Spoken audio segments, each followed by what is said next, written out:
नमस्ते। पिछले लेक्चर में हमने दुर्खिम की जीवनी को पढ़ा था। दुर्खिम ने अपनी कुछ महत्वपूर्ण अवधारणाएं दी, उनमें सामाजिक तथ्य एक अवधारणा के रूप में हम समझेंगे। दुर्खिम की जो पुस्तक थी समाजशास्त्रीय पद्धति के नियम, उसमें दुर्खिम ने अपनी जो सामाजिक तथ्य की बात है वह कही है, उसे समझाया है। और दुर्खिम की ये पुस्तक सन 1895 में प्रकाशित हुई। इस ग्रंथ के 6 अध्याय हैं और इसमें उन्होंने सामाजिक तथ्य को समझाया है। हम यह देखेंगे कि सामाजिक तथ्य क्या है। सामाजिक तथ्य वे तथ्य हैं जो सामूहिक चेतना से संबंधित हों और जो व्यक्तिगत चेतना से स्वतंत्र हों। सामाजिक तथ्यों के दबाव से ही व्यक्ति एवं समूह व्यवहार करते हैं। सामाजिक तथ्यों को परिभाषित करते हुए दुर्खिम लिखते हैं, सामाजिक तथ्य व्यवहार के अंतर्गत विचार, अनुभव या क्रिया, ये सभी पक्ष हैं जिसका निरीक्षण वैश्विक रूप से संभव है और जो एक विशेष ढंग से व्यवहार करने को बाध्य करता है। एक अन्य स्थान पर दुर्खिम लिखते हैं, सामाजिक तथ्य कार्य करने, सोचने एवं अनुभव करने के वे तरीके हैं जिनमें व्यक्तिगत चेतना से बाहर भी अस्तित्व को बनाए रखने की उल्लेखनीय विशेषता होती है। दुर्खिम बार बार इसी बात को हमें समझाना चाह रहे हैं कि हमारे व्यवहार करने का जो तरीका है वह सामाजिक तथ्यों से ही बनता है, क्योंकि हम जो भी कार्य करते हैं, हम जो भी सोचते हैं, वे सब व्यक्तिगत चेतना से बाहर भी अपने अस्तित्व को बनाए रखते हैं। इस पुस्तक में उन्होंने अंतिम रूप में अपनी पंक्तियों को विस्तृत रूप से समझाते हुए लिखा है कि सामाजिक तथ्य क्रिया करने का एक स्थायी अथवा अस्थायी तरीका है जो व्यक्ति पर बाहरी दबाव डालने में समर्थ होता है, अथवा पुनः क्रिया करने का एक तरीका है जो किसी समाज में सामान्य रूप से पाया जाता है, किंतु साथ ही साथ जो व्यक्तिगत अभिव्यक्तियों से स्वतंत्र पृथक अस्तित्व रखता है। इस तरह से इन परिभाषाओं से जो स्पष्ट हो रहा है वह यह है कि सामाजिक तथ्य क्रिया करने अथवा व्यवहार करने के तरीके हैं और इनसे मानव के सोचने, विचारने और अनुभव करने के तरीकों को सम्मिलित करते हैं, जो स्थायी भी हो सकते हैं और अस्थायी भी हो सकते हैं। कुछ सामाजिक तथ्य स्थायी होते हैं जिनमें बहुत कम परिवर्तन होते हैं, जैसे कि आत्महत्या, विवाह एवं मृत्यु की संख्या। इन समाजों में अगर हम देखें तो इनमें बहुत कम परिवर्तन होता है और इनकी वार्षिक दर लगभग स्थायी एवं स्थिर रहती है। इसलिए इन्हें सामाजिक तथ्यों की श्रेणी में रखा जाता है।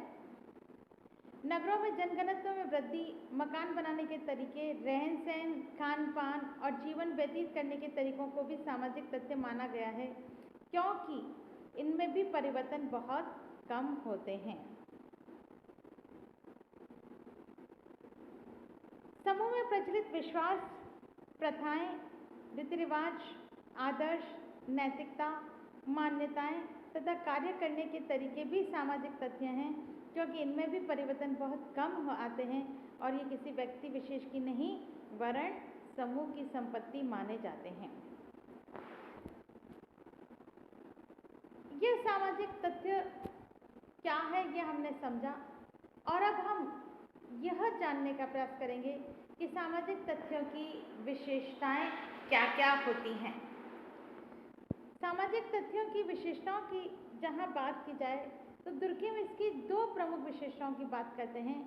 पहला है बाह्यता और दूसरी बात करते हैं बाध्यता की। लेकिन ये 2 विशेषताओं के साथ साथ इसकी और भी अनेकों विशेषताएं हैं जो कि निम्न हैं। उनमें पहली बात है कि सामाजिक तथ्य काम करने, सोचने या अनुभव करने के तरीके हैं। इसके अंतर्गत यदि हम देखें तो हमारे दुर्खिम द्वारा दी गई परिभाषा से ही स्पष्ट है कि सामाजिक तथ्य समाज अथवा समूह में काम करने, सोचने और अनुभव के तरीके हैं, क्योंकि दुर्खिम ने अपनी परिभाषा में ही इस बात का उल्लेख किया है कि हम जो भी सोचते हैं, जो भी क्रिया करते हैं, वे सभी सामाजिक तथ्यों के अंतर्गत ही आते हैं। उदाहरण के लिए, एक व्यक्ति अपने विवाह के बारे में सोचता है, तब वह साथ में यह भी सोचता है कि विवाह साथी का चुनाव उसके परिवार, वर्ग, जाति, शिक्षा, व्यवसाय, आर्थिक स्थिति के अनुरूप हो। क्यों? क्योंकि उसकी सोच पर हमारा सामाजिक दबाव है, अतः यह विचार करना सामाजिक तथ्य है। हमारे विचार समाज के देन हैं, क्योंकि इनका स्रोत या इनकी उत्पत्ति यदि हम कहें तो समाज के साथ हुई है कि समाज में क्या स्वीकार्य और क्या नहीं है, उस आधार पर हम व्यवहार करते हैं। किसी चीज को उचित या अनुचित, अच्छा या बुरा समझा जाएगा, यह सब हमें समाज बताता है।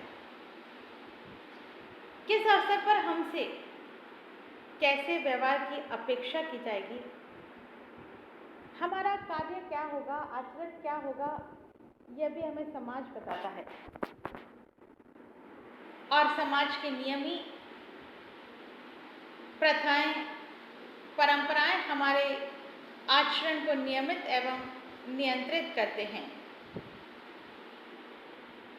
इन तथ्यों का प्रभाव व्यक्ति पर इतना अधिक होता है कि उसकी संपूर्ण अनुभूति भी सामाजिक तथ्यों के अंतर्गत आ जाती हैं। व्यक्ति के संपूर्ण जीवन पर सामाजिक तथ्यों का प्रभाव पाया जाता है। दूसरी बात है सार्वभौमिकता।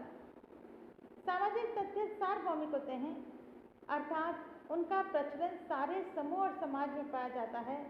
सभी उन्हें एक अर्थ में समझते हैं और सामान्य रूप में सभी समाजों में पाए जाते हैं। तीसरी बात है सामाजिक उत्पत्ति। ये व्यक्तिगत चेतना की उपज नहीं होते, बल्कि सामूहिक चेतना के परिणाम हैं। क्योंकि इनकी उत्पत्ति समाज से होती है, इनका विकास का इतिहास भी समाज से जुड़ा हुआ है। जिस तरह का समाज होगा, उसी तरह से वहाँ के नियम होंगे और उसी के अनुरूप व्यक्ति को आचरण करने होंगे और वही सामाजिक तथ्य होंगे। भारत में स्त्रियां घूंघट निकालती है, लेकिन यूरोपीय समाज में नहीं। सभी स्थान पर समाज के अनुरूप ही अलग अलग सामाजिक तथ्य हैं, क्योंकि इनकी उत्पत्ति व्यक्ति विशेष नहीं बल्कि समाज की देन है और समाज में बार बार दोहराए जाने के कारण ये स्थायी भी हो जाते हैं। नेक्स्ट है सामाजिक तथ्य पीढ़ी दर पीढ़ी हस्तांतरित किए जाते हैं। हम समाजीकरण के माध्यम से इन्हें सीखते हैं।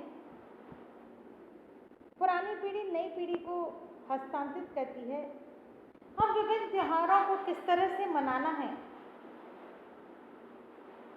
उस दिन क्या वस्त्र पहनेंगे, कैसे भोजन होगा, कैसे हम उसे सजाएंगे घर को, ये सारी चीज़ें हम अपने पीढ़ी दर पीढ़ी सीखते हैं और व्यक्ति परिवार एवं समाज से ही ग्रहण करता है और धीरे धीरे अपने जीवन के अंदर उसे स्वीकार करता है और एक अंग के रूप में स्वीकार कर लेता है और ये उसकी आदतें और व्यवहार में सम्मिलित हो जाते हैं और फिर वह अपनी आने वाली पीढ़ी को भी उन्हें सिखाता है। नेक्स्ट है सामाजिक तथ्य सीखे जाते हैं। सामाजिक तथ्य चूंकि समाज की उपज है, अतः समाजीकरण की प्रक्रिया के द्वारा सीखे जाते हैं। यह हमें हमारे वंशानुक्रम जैसे शारीरिक लक्षण हमें मिलते हैं, हमारा रंग, हमारे नैन नक्श उस तरह से प्राप्त नहीं होता, बल्कि इन्हें सीखा जाता है और वह एक सामाजिकरण की प्रक्रिया के द्वारा इन्हें सीखा जाता है।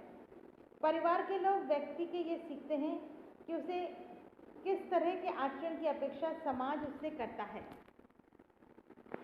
सामाजिक तथ्य सामूहिक चेतना, सामूहिक प्रतिनिधान के रूप में समाज में मौजूद होते हैं, जिन्हें सीखकर ही हम अपने व्यवहार को करते हैं, जो कि समाज के सदस्यों द्वारा स्वीकृत और मान्य होते हैं। नेक्स्ट है सामाजिक तथ्य अधिवैयक्तिक होते हैं। सामाजिक तथ्यों का प्रदर्शन एवं प्रकटीकरण यद्यपि व्यक्ति की क्रियाओं में ही होता है, किंतु उनका अस्तित्व व्यक्तिगत अभिव्यक्तियों से स्वतंत्र होता है। नैतिक नियम, धार्मिक और राजनीतिक विश्वास, विभिन्न संस्थाओं में प्रचलित मान्यताएं आदि किसी भी व्यक्ति द्वारा प्रयोग किए जाने वाले तथ्य हैं, किंतु कोई भी व्यक्तिगत क्रिया उन्हें पूर्ण रूप से उत्पन्न नहीं कर सकती। सामाजिक तथ्यों की उत्पत्ति सामूहिक चेतना के द्वारा होती है, अतः यह किसी एक व्यक्ति के नहीं वरन समाज के होते हैं, और इसीलिए दुर्खिम इन्हें सामाजिक धाराएं कहता है। नेक्स्ट है बाह्यता। सामाजिक तथ्य की विशेषता यह भी है कि समाज वैज्ञानिक के व्यक्तिगत विचार, व्यक्तिगत चेतना और अधिकार क्षेत्र से बाहर होते हैं। इन पर व्यक्ति विशेष के विचारों या क्रिया का प्रभाव नहीं पड़ता, क्योंकि इनका अस्तित्व व्यक्ति से स्वतंत्र होता है। इनकी उत्पत्ति का स्रोत हम बार बार देख चुके हैं कि सामूहिक चेतना से होता है। जिस पर पानी हाइड्रोजन ऑक्सीजन से मिलकर बनता है, जिस तरह से पानी हाइड्रोजन और ऑक्सीजन से मिलकर बनता है, फिर भी पानी न तो हाइड्रोजन है और न ऑक्सीजन, उसका अपना एक अलग ही नाम है और वह इन दोनों से स्वतंत्र अस्तित्व रखता है। उसी तरह से सामाजिक तथ्यों का निर्माण भी समूह के सदस्यों की सामूहिक एवं पारस्परिक अंतःक्रिया के परिणाम स्वरूप होता है, किंतु उनका अस्तित्व व्यक्तिगत तथ्यों से स्वतंत्र होता है। जिस तरह से मनुष्य के मन में विचारों का जन्म विभिन्न कोष्ठों की पारस्परिक अंतःक्रिया के कारण होता है, उसी प्रकार से विभिन्न व्यक्तियों की अंतःक्रिया के कारण सामूहिक चेतना एवं सामूहिक विचारों का जन्म होता है। ये किसी भी व्यक्ति की अपनी व्यक्तिगत संपत्ति नहीं होते हैं। धार्मिक विचार और विश्वास, प्रथाएं, नियम, नैतिकता आदि सामूहिक चेतना की ही उपज होते हैं, अतः व्यक्ति की शक्ति और अधिकार से परे होते हैं। नेक्स्ट है बाध्यता। सामाजिक तथ्यों की एक विशेषता यह है कि इनका पालन व्यक्ति के लिए बाध्यतामूलक होता है, क्योंकि ये सामूहिक चेतना के परिणाम होते हैं और इसलिए व्यक्ति पर दबाव होता है कि वह समाज के अनुरूप अपने आचरण को करे।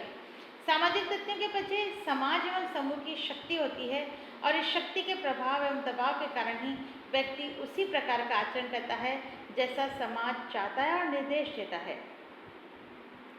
और यह व्यक्ति से श्रेष्ठ होती है और व्यक्ति उनके सामने नतमस्तक होता है, झुकता है, समाज के नियमों के आदेशों को शिरोधार्य करता है। अब यदि इनका पालन न किया जाए और उल्लंघन कर दिया जाए तो समाज का रोष प्रकट होता है और दंड की व्यवस्था की जाती है। दंड सामाजिक तथ्यों के विरोध का परिणाम ही है। दुर्किम ने इस तरह से बाध्यता और बाध्यता को प्रकट करने के लिए अनेक उदाहरण दिए हैं और व्यक्तिगत और सामूहिक मस्तिष्क में भेद किया है कि राष्ट्रीय संकट के समय राष्ट्रीय सुरक्षा की भावना व्यक्तिगत भावना से प्रबल होती है। व्यक्ति के व्यक्तिगत विचारों, मनोभावों एवं क्रियाओं में शीघ्र ही परिवर्तन आ जाते हैं, किंतु सामाजिक तथ्यों में परिवर्तन बहुत कम आते हैं। यही कारण है कि किसी देश में आत्महत्या, विवाह और मृत्यु दर में वार्षिक घटत बढ़त बहुत कम ही होती है। दुर्किम के अनुसार नैतिकता एक सामाजिक तथ्य है। नैतिकता के उल्लंघन पर समाज दंड की व्यवस्था भी करता है, चाहे वह अधिक कठोर नहीं हो, लेकिन उसके लिए उसका विरोध करते हैं, अवमानना करते हैं तो हम दबाव महसूस होता है कि समाज हमें ऐसा करने से रोकता है। दुर्खिम कहता है कि यदि मैं समाज की परिपाटियों को स्वीकार नहीं करता हूँ, अपनी वेशभूषा, अपने देश तथा वर्ग से प्रचलित रीति रिवाजों को नहीं मानता हूँ, तो जिस उपहास का पात्र मुझे बनाया जाता है, जिस प्रकार से समाज मुझे पृथक रखा जाता है, ये दबाव अप्रत्यक्ष होते भी प्रभावपूर्ण होता है। दुर्खिम कहता है कि सामाजिक तथ्यों की बाध्यता को कई बार प्रत्यक्ष रूप से देख नहीं सकते, किंतु अप्रत्यक्ष रूप से वे बाध्यकारी होते हैं। इसे स्पष्ट करने के लिए दुर्खिम ने समाजीकरण और शिक्षा का उदाहरण दिया है कि समाजीकरण और शिक्षा के द्वारा हम बच्चे पर कार्य करने, अनुभव करने, देखने और विचार करने के तरीकों को थोपते ही हैं। तो प्रारंभ से ही बच्चे को हम नियमित रूप से समय पर खाना, पीना, सोना, बैठना सिखाते हैं, उसे बाध्य करते हैं। इस प्रकार दुर्खिम सामाजिक तथ्यों में दबाव को एक आवश्यक तत्व मानते हैं, चाहे यह अप्रत्यक्ष हो या प्रत्यक्ष। दुर्खिम लिखते हैं कि एक सामाजिक तथ्य बाह्य दबाव की शक्ति से पहचाना जाता है, जिसका प्रयोग वह व्यक्ति पर करता है अथवा व्यक्तियों में प्रयोग कर सकने के योग्य है, और इस शक्ति की उपस्थिति उसके लिए विशिष्ट अनुभूति से यहाँ उल्लंघन करने वाले व्यक्ति के प्रतिरोध से जानी जाती है। इस पूरे विवेचन में हम स्पष्ट कर रहे हैं कि दुर्खिम ने सामाजिक तथ्यों की विस्तृत व्याख्या की, लेकिन साथ ही सामाजिक तथ्य को ही समाजशास्त्र की विषय वस्तु भी माना है। यदि समाजशास्त्र को मनोविज्ञान और जीव शास्त्र के चंगुल से मुक्त करना है, तो निश्चय ही इसे अपने को सामाजिक तथ्यों के अध्ययन तक सीमित करना होगा। इस तरह से दुर्खिम ने अपनी सामाजिक तथ्यों की विस्तृत व्याख्या की और पूरी तरह से हमें यह समझाने का प्रयास किया है कि सामाजिक तथ्य ही हमारे जीवन में व्यवहार करने के तरीकों को प्रभावित करते हैं। Thank you.